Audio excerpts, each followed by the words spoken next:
In this video, you learn the 5 things I wish I had have known when I first started playing guitar. Now, as a beginner, it's very easy to do things either the hard way or just flat out wrong. And it's only in hindsight, when we look back, that we see how much better we could have gone about things. Hi, this is Simon Candy from AcousticGuitarLessonsOnline.net, and in today's video, I'm going to take you through 5 things I wish I had have known when I first started to learn guitar, in an effort to help you avoid making the same mistakes I did. Now, if you are not a beginner guitarist, keep watching, because a lot of these things I find intermediate and even advanced players do or don't do, depending on what we're talking about, including one thing that, in my humble opinion, is the #1 reason why guitar players fail at playing guitar or trying to play guitar. So let's get to it. In no particular order, let's start with knowing music theory basics or fundamentals. Now, I've lost count the amount of time when I've taught students over the years when they want to learn about modes or some sort of more advanced concept, but they just don't have a grounding in the basics of music theory. This is really, really important. You've got to walk before you run. And for those who think learning theory kills your creativity, that is just so ridiculous. Don't get me going on a rant with that. However, knowing the fundamentals is really important. It'll allow you to do so much more on the guitar. You'll be able to find things on the guitar. You'll be able to create music with a lot less effort, if you like. You'll be able to be very deliberate in what you do. You'll be able to find the sounds you want. You'll know the key of the song you're in, which means if you want to improvise, you'll use the correct notes, the correct scale. Everything will make sense, even with just the basics. There's a lot you can do with the basics. If you never went beyond that, you'd be still quite good with theory for your guitar playing. So what are the basics? Let's just cover this very briefly here. Know the musical alphabet, okay? Imagine you're trying to learn to speak the English language, but you didn't know the alphabet.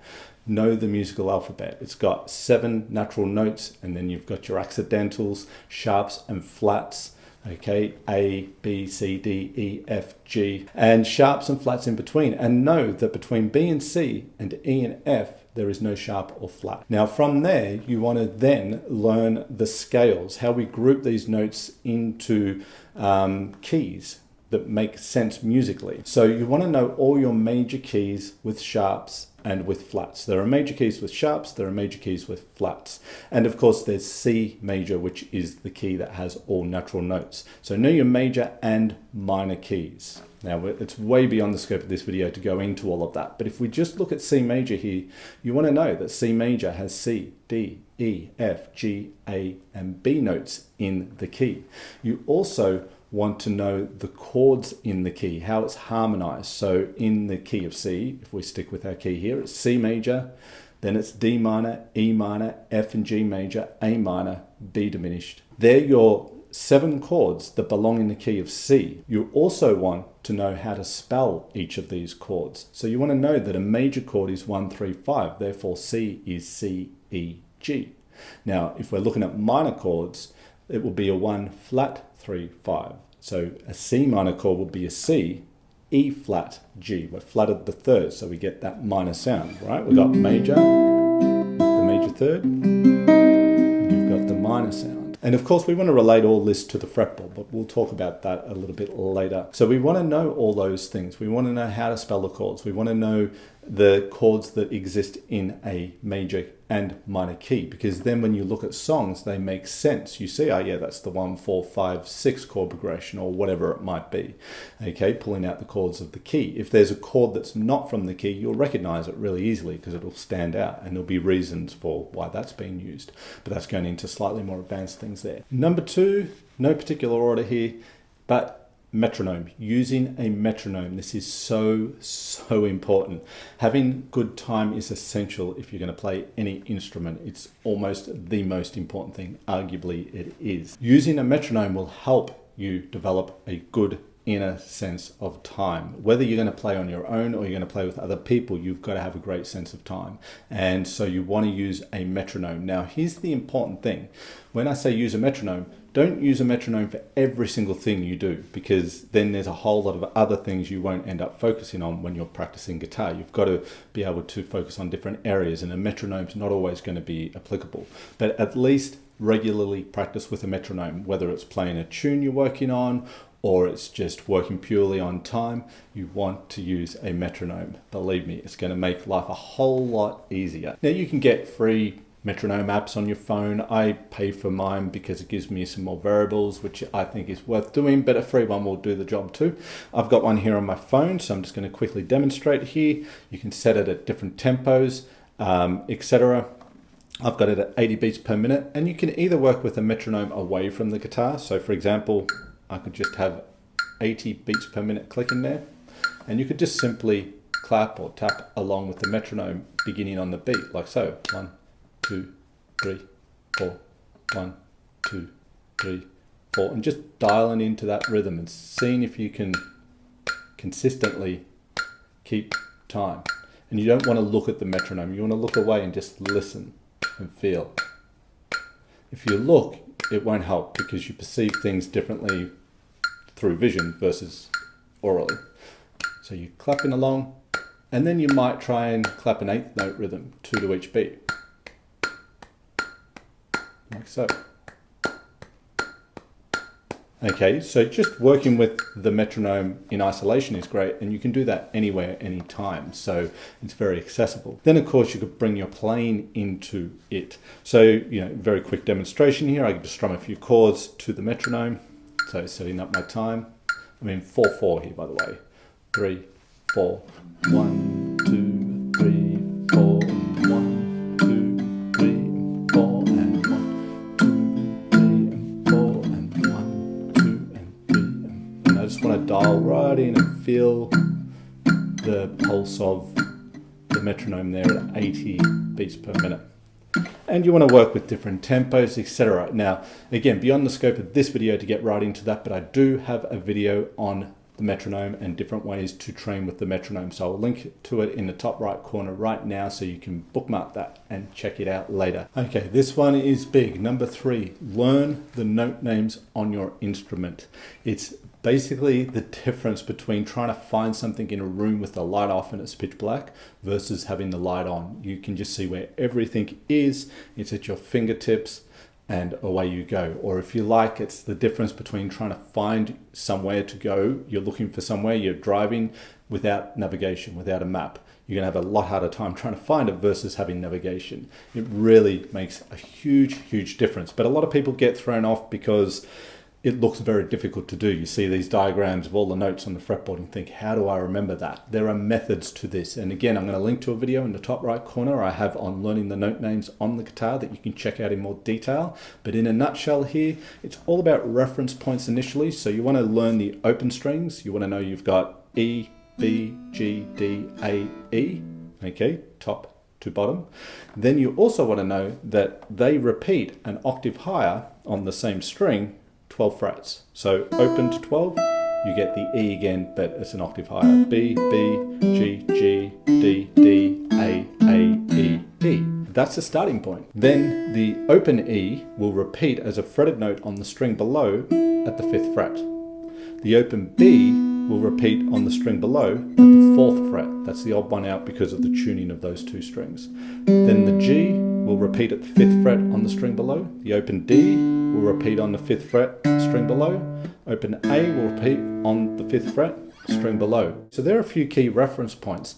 But then the other thing to do is to take one note, so let's just use A as the example here, and find it on each string within the range of fret 1 to fret 12. Because what you'll find is any given note will only appear once on the string between those 2 points. So if we're doing A is at the 5th fret on the bottom string within that range. It's at the 12th fret on the 5th string. It's at the 7th fret on the 4th, the 2nd fret on the 3rd. It's up an octave here, but it's an A still at the 10th fret. And it's also at the 5th fret on the top string. And then you would come back down and name the note. You would say it out loud. A, A, A, A, A, A, and back down. A, A, A. Take your time, but you'll get better with it as you do it. And then you find B, C, D, do the natural notes. I go into it in more detail in the video that I'm linking to in the top right corner, so you can check that out there. Apply music theory. So I talked about music theory as the first thing I wish I'd done more of when I first started to learn guitar. it allows you to then apply that theory. If you've got to find, a C major scale, you can find where it is. And yes, patterns help, but you've also got to know where to place the pattern to be in C major. Where's the root note of C for that? Or you want to target the E of a C chord to harmonize with the chord in the harmony. And so where are those E notes to harmonize with that C chord, right? So we do rely on patterns with scales and arpeggios and chords, but we've still got to place those patterns and chord shapes in the right position on the fretboard. And if you don't know the note names, you'll be all at sea doing that. Number 4, get a great guitar teacher. Okay, don't try and learn on your own. Yes, people do learn on their own. They teach themselves, although I don't know if you really teach yourself looking at a book and, these days the internet. You're not really teaching yourself. There are actual people online showing you how to do things, like me with my channel and many, many others, and there are great channels out there doing that. And there's great resources. But if you've got someone that can help you, who's done it before and knows how to make you a great guitar player, what you need to do, the things you need to avoid, the things that you shouldn't avoid, etc.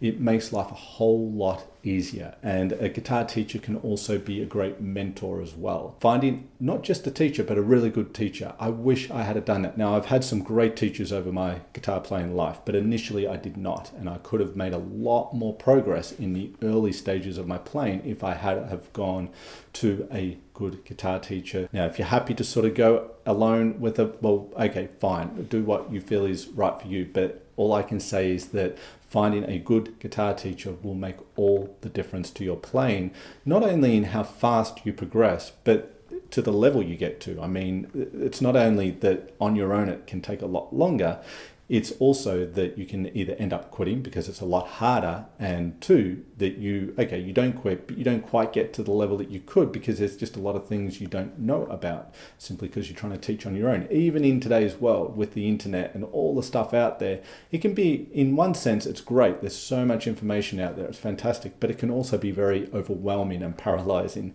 And you're thinking, should I do it like this or like that? This person says this person says that. To have someone with you that can tell you, okay, this is what you should do because you're wanting to do A, B, and C or whatever, makes all the difference. And number 5 is slow things down. This is, in my opinion, the reason why most people, or a lot of people, fail at playing guitar and they quit in frustration because they don't slow things down enough to be able to get it correct first in your fingers before you then start to pick up the tempo. So I'm guilty of this to this day. I'm just more aware of it now, so I correct myself when it happens. And it's just so easy to try and either play too much of something at once, try and take on too much of a tune, or trying to play too fast. Even if it doesn't sound fast to you, it can still be way too fast for where you're at with something. And what happens if you play too quickly? You make little mistakes or big mistakes. That's okay if you address those things by slowing down, but if you continue just trying to get something and you keep making those mistakes, then those mistakes become part of your playing. So it's so important to play slowly. How slow? Very slowly at times, and then you're building it up. How much, how small should you break something up? How many pieces? Sort of into little tiny chunks? Very tiny at times. So for example, if I've got a finger picking pattern like this, and I want to get this pattern down, let's say I've not played a Travis picking pattern like that before, I want to learn it, well then I've got to really pull that apart. I might just start by playing first little part of that pattern, the thumb, index, and just get that going consistently, as slowly as I need to. I'll make sure I'm relaxed, I'm using the correct fingers. Slowing things down enables your brain to engage with what your fingers are doing. If you play too fast, you'll even sometimes think you've got it all correct and there'll be errors in there, but you're going too quickly for your brain to process that. So people can learn things incorrectly and not even know about it. So this is the importance of slowing things down. You should be able to basically commentate what it is you're doing. This is a good way to sort of help and make sure you're slowing down, is just to commentate what you're doing. So for example, again, my thumb's going to play the 5th string, then it's going to also play the 4th string, then my index will play the 3rd string. So that is the first part of the pattern. And then my thumb will play the bottom string, and my middle will pick the, or my ring finger rather, is going to pick the 2nd string. So we've got my thumb, thumb, index, thumb, ring, and then my thumb comes back to the 4th string, and my index picks the 3rd string. Notice when I'm talking through what I'm doing, I'm playing very, very slowly. That's a great way to kind of put the brakes on and slow yourself down. Just commentate your playing. If you like this video, you'll love this ebook complete with video examples called 10 melodic fingerpicking patterns you can learn in 10 minutes or less. Do you struggle to make the fingerpicking patterns you learn on guitar sound like music? Perhaps it's because you believe in one or more of these fingerpicking pattern myths. 1. You need to know a lot of patterns to have your fingerpicking sound musical. 2. Only advanced fingerpicking patterns sound musical. Easy patterns are too basic to sound any good. Or 3. There is a magic pattern out there somewhere that once found will finally have your fingerpicking sound the way you want it to. None of these myths are true. This is because fingerpicking patterns alone are not musical. They're technical. It's what you do with the patterns that will determine how musical they sound. In this ebook, you learn how to make the most boring fingerpicking patterns sound amazing instantly. Plus, the simple trick to make advanced fingerpicking patterns easier to play, and the thumb and one finger trick that's so simple and will have your fingerpicking sounding pro in no time. Click the link in the description below this video and download your free ebook complete with video examples, 10 melodic fingerpicking patterns you can learn in 10 minutes or less. You'll have it in your inbox within minutes. Let me know in the comments what acoustic guitar topics you'd like to see covered in future videos. If you have been playing guitar for a little while, what things would you add to this list of things that you wish you had known when you first started to play guitar? What would have made life a whole lot easier if you had known what you know now when you first started playing guitar? I'd love to hear about it. If you like this video, then hit the like button, and if you haven't already, subscribe to the channel. My analytics tell me that 80% of people who watch these videos are not subscribed. So if you like the channel and you like the content, then subscribe, and of course hit the notification bell button. That way YouTube can tell you when I've released a new video. This is Simon Candy from acousticguitarlessonsonline.net. Thank you once again so much for being here. I really do appreciate your time, and I look forward to seeing you in the next video.